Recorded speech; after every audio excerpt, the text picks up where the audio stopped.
Alors la récupération fait partie intégrante de l'entraînement. On ne peut pas enchaîner les entraînements, qu'ils soient intensifs ou endurants, si derrière on ne récupère pas, puisque au fur et à mesure le corps va se toxiner et on va faire plus de mal que de bien. La première des choses, c'est les étirements et les assouplissements. Donc on commence toujours de bas en haut. Donc cheville, mollet, quadriceps, le derrière de la cuisse, donc ischio-jambier, les fessiers, les bras, le dos, les épaules, le cou, la tête.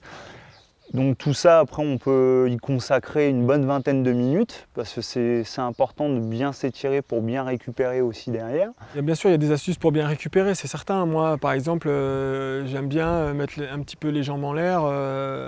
Après l'effort, juste mettre un coussin en dessous du matelas pour être juste avoir les jambes au-dessus de son bassin, ça permet d'un retour veineux et ça peut être vraiment très, très intéressant pour la récupération. Après aujourd'hui, il y a des manières de récupérer qui sont très intéressantes. Le bas de contention, c'est important. Aussi faire alternance de bain chaud et de bain froid pendant plusieurs minutes, ça permet aussi d'activer la circulation. Et puis si on a les moyens de se faire masser une fois ou deux fois dans la semaine, ça après c'est bonus. Le sommeil également, ça aussi c'est très important d'avoir une bonne gestion du sommeil.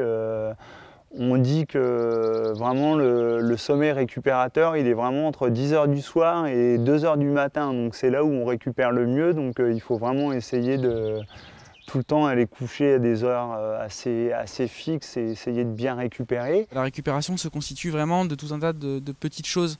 Donc oui, les chaussettes de récupération, comme on le disait il y a très peu de temps, ça peut être quelque chose qui va favoriser la récupération. Mais c'est aussi propre à chacun et je pense que là-dessus, chacun doit un petit peu se chercher.